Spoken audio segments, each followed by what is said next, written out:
Hello, and welcome back to my channel. So today we are going to talk about a time frame that is very important during your TTC journey. And it's something that we're going to talk about something that I don't think enough people are talking about during the 2-week wait that is so important to implantation success. And when you understand this one important thing about that crucial 12 to 14 days of implantation, it will completely change how you approach the 2-week wait. So we're going to get into it. But first, I'm Bianca, professionally trained chef, fertility diet and lifestyle coach, and certified holistic nutritionist, and I help people get and stay pregnant, and I hope that this video helps you understand how to do just exactly that.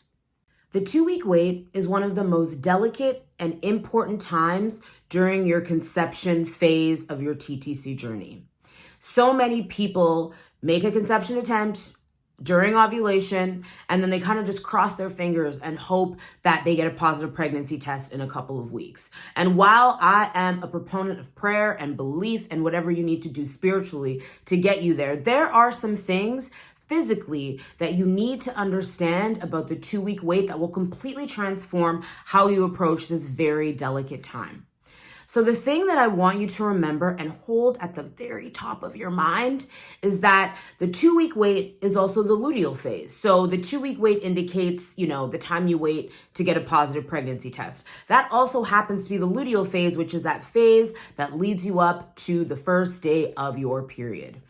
In that phase, every single woman is slightly insulin resistant, meaning your blood sugar is a little bit more topsy-turvy. It's because there's so much energy required for building an endometrial lining, for the hormonal shifts that happen. And so that's why during your luteal phase, you're hungrier, you're more tired, you feel like you want and crave sweets more. It's because of that blood sugar dysregulation that's natural, that also comes with the hormonal dysregulation that's also natural. And so knowing this means that you need to be extra particular about your blood sugar during your 2-week wait, aka your luteal phase.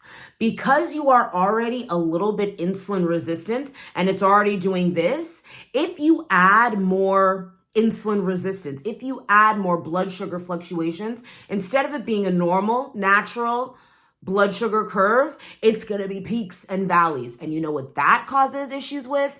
Implantation. And this means that you could be getting pregnant, like your body could be triggering and it's working out. But during that 2-week time frame, things go topsy-turvy because of your blood sugar. And I say this all the time, it is a delicate portion of this process because it is the one where it's like, is this baby gonna stick? Are we going to get a positive pregnancy in 12 to 14 days? And so what you need to be really mindful of after you've made a conception attempt, and throughout your whole pregnancy, your whole life, is what you are doing as far as your blood sugar balance is concerned. Are you eating a lot of sweets? Are you eating a lot of carbs? Are you not being mindful of the sweets and the carbs? And not just that you're eating sweets and carbs, but also how you are consuming them. Are you paying attention to what your body wants? It is so detrimental, the narrative of, it's okay to be a little bit hungry. And, sometimes in order to be skinny, you got to be a little hungry sometimes. If you are of that mindset, that like toxic diet, skinny culture mindset, you need to remove yourself from that. Because if you are craving chocolate during your 2-week wait, that means your body is asking you for magnesium. Okay, because there's magnesium in dark chocolate. If you are craving salty things, that means your body is craving hydration, ironically enough. If you are craving sweet things, it is your body telling you that there is an energy deficit, meaning you aren't eating enough of the right things, you aren't eating enough protein, you aren't eating enough fat. And that is all so important to egg quality, conception, pregnancy, the like. Nourishment is so key during the 2-week wait, but also what's important is how you consume that nourishment. If you are really energy deprived, shift during that time and you find yourself reaching for very quick carbohydrates, you want cakes, cookies, white bread, and your body is craving that, that means your body needs more energy. And instead of giving it that quick energy that's just going to spike you up and drop you back down, really bad for implantation, you need to find sources of energy that are actually going to be nice, bring you up properly, and sustain your energy with nutrients, with nourishment, and without spiking your blood sugar any further, because you're already kind of dealing with glucose issues. I don't see this correlation made enough to the women in my community, because there's so much talk about the 2-week wait, doing all the tests, making sure this or that. But are we talking about how we're eating? Are we talking about what cues our body is giving us during that time that speaks to what might be going on physically? It is so important that you become very familiar with what your body is trying to tell you. Because if you are craving lots of sugary and sweet things, that means that there's an energetic requirement that you are not meeting for your body, and you need to get to work at that. Why? Because building an endometrial lining, implanting a pregnancy, growing that embryo, that takes energy. And if you are not giving your body sources of energy that both give you energy and also nutrients stacked on top of that, you are robbing this process of everything that it needs in order to carry itself out healthily. And again, if you've never heard this correlation made, you're welcome, because now you have an understanding of what you need to do in this phase. And so what I always say to my clients is, if we are making a conception attempt after doing the prep for 3 to 6 months with no trying, and we're going into that trying phase, nutrition needs to be on point. Whether you do the meal planning in the early part of your cycle where you feel more energized, because the luteal phase is like your more tired phase, absolutely do that. If it means that that's a time where you rely on really healthy, delicious, sort of like prepared meals, those are completely possible to have, absolutely have them. But you need to make sure that your supplements are on point, your food is on point, and also how you consume that food is having a positive benefit in your body and not a negative one by virtue of your blood sugar. Because again, when we are talking about implantation and we are talking about blood sugar, what do blood sugar inconsistencies cause? What have I said so many times? Cortisol response. What is the result of a cortisol response? Inflammation. And when you are inflamed, it is the barrier to entry when it comes to conception. And so if you are struggling to conceive, if you have struggled to conceive, if you are forever dealing with just like unexplained infertility, we need to look deeper. Now, it could be him. I talk about male factor fertility all the time, but it also could be what you are doing in that very delicate and crucial implantation phase of the 2-week wait. The 2-week wait can feel, for a lot of people, especially if you've dealt with losses or if you've had unexplained infertility, it can feel like the most stressful time, wondering, did it happen? Did it work out? Is it going to work this time? And it can feel very powerless because you just sort of feel like you're a sitting duck. Like, I guess I'm just waiting for the positive or the negative to either be excited about pregnancy or sort of feel like I have to start over.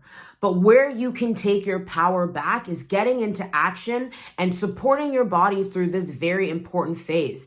That's the thing. Many people don't even know how to track if their blood sugar or glucose is doing something weird. But instead of waiting for the feeling of like, oh, my blood sugar might be low, get ahead of it. Let's understand how to get ahead of it.